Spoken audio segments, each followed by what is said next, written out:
I felt guided to talk about divine will today, and where my thought process was going at first is kind of like, what is divine will? And my mind immediately was going to almost like where it's located on the body. I think it's just kind of because of my background with massage therapy. I am, fascinated with the human body, the way that it operates. In massage, I loved taking care of clients who had chronic problems and they've seen this person and that person and nothing's helped. I would take the time to dig in and to try and understand their unique issue and try and help them. And in a lot of cases, I was able to help people not have surgery because of my work. So I'm very proud to say that. But divine will, if I can start a series like this, if you guys like this kind of format, let's do it. Thinking out loud, meditating out loud. What is divine will? I went to where I feel like it's located on the body, and I feel like divine will is located in the throat region. Immediately I was thinking of the throat chakra, and the throat chakra being about willpower, and this is your source of willpower. Why wouldn't divine will be operating out of this energy field in our neck? And when you know about the throat chakra, you understand that it is related to communicating, speaking. So in all the ways that you speak up for yourself, stand up for yourself, say no to things that are not good for you, say no to people that are not good for you, speaking up, speaking your desires, speaking what your passion is, speaking about who you have love for, and even communicating people that you want to separate yourself from. This is all part of will, and I think it's all part of divine will, because there's like this element of like acceptance of divine will, and my brain was jumping to like it's also destiny, like divine destiny, divine balance are some of the other like words that were coming to me. With divine balance, I think of homeostasis, this term that's used in the medical field where the body is in balance. We are made to be in balance. It's expected that there's going to be these changes that happen within the body, and the body needs to be able to respond to it.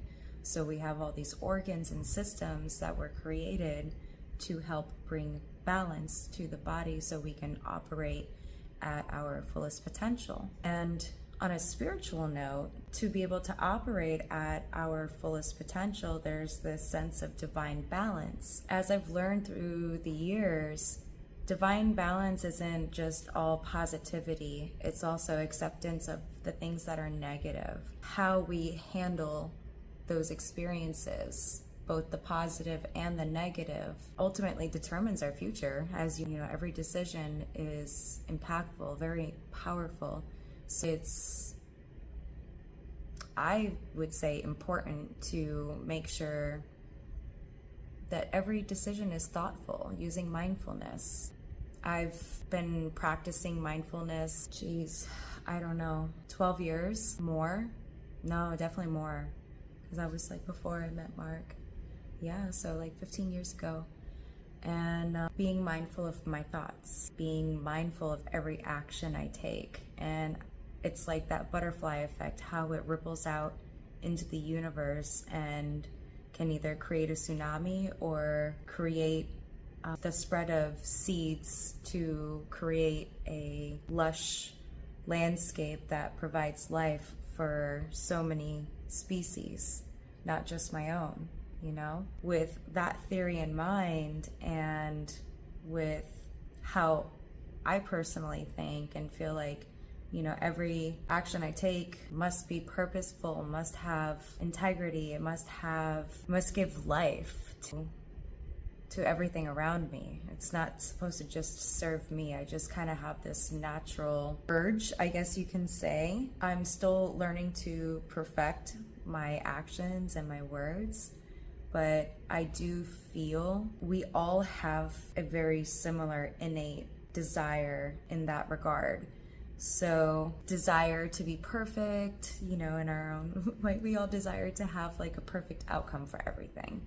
I would like this to happen, I would like that to happen, and I would like to see myself grow into this beautiful thing over here and have a chance to also experience this other thing over here. And it was mentally bringing me thinking about divine will. What is divine will? I was also imagining a tree and how we are each kind of like a representation, a metaphor for a tree. So we all have this predestined, whether you're a pine tree, a cypress, a fruiting tree, a flowering tree, an evergreen, we all have our own little kind of like predestined expectation of, you know, how big we can grow, how wide we can spread, what our flowering is going to be like, and, you know, all of the things that come with the life cycle of a tree. You're always going to have a main trunk or several of them. And then there's opportunities to branch out. So it's up to you to decide when you're ready to branch out, how much you enjoy being on that branch and want to spread that out more. And sometimes there's branches that you experience that are like, that doesn't really give me life, and they kind of die and fall off. So I was thinking of us as tree as well in reference to divine will, because we are experiencing in the physical what the divine, the primordial energy or the collective energy, whatever it is that you believe, is asking for.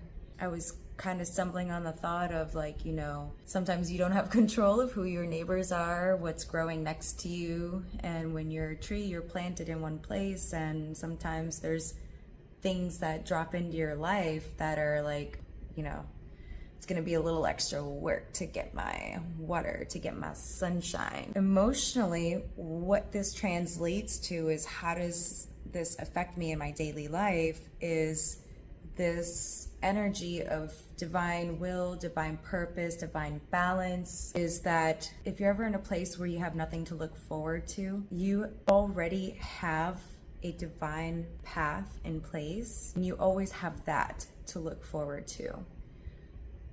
You just have to learn to not consume yourself with so much the things that challenge us.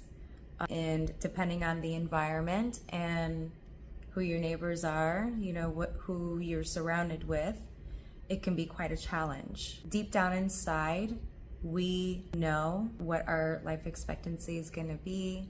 We deep down inside know more along the lines of like where we're headed. Maybe not sure how far we're going to be able to branch out, but we're pretty sure of where we're headed. We're headed straight up. So what is divine will to you? My divine will motivates me every day. It's the reason why I feel sad. It's the reason why I feel happy. And recognizing when things are presented to you as a challenge, it's an opportunity to grow, to branch out, to become something more, not be burdened by your environment. You can still thrive and you can still make your presence known. I think that's part of like the purpose of life, in a sense, is the ability to express your divine will, the sense of acceptance of what divine balance looks like for you in your life, because I feel like it's a very different destiny for everybody,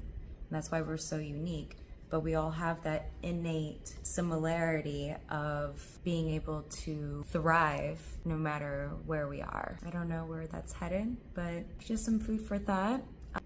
I know people that I've run into and they're like, Melissa, I like the way you think. And, you know, maybe this is my opportunity to kind of like think out loud, to maybe like let people jump in on my thought train and how I jump around. And if you meditate and you're into this kind of stuff and you want to know more about this thought train that I was on, and I spoke about this, that, and the other thing, and you can ask in meditation, where can I go from here on this topic of ABC? This is a little bit of an invitation to get creative with your meditations if you're curious about anything that I was talking about, because I'll probably, like I said, revisit this for myself later. So I don't know, just sharing my thought train, my theories, and what I feel guided to talk about today. And I feel like I could be helping somebody out there. I don't know. I need to talk about my crystal shop because that's what I do to make a living for right now until I'm actually making money doing something else. So I have been selling crystals for about 10 years, and I have stronghealer.com, so that's where you can check out my crystals. But you can also find me on all of the social platforms, you know, the basics: Facebook, Instagram, TikTok, Pinterest, YouTube, and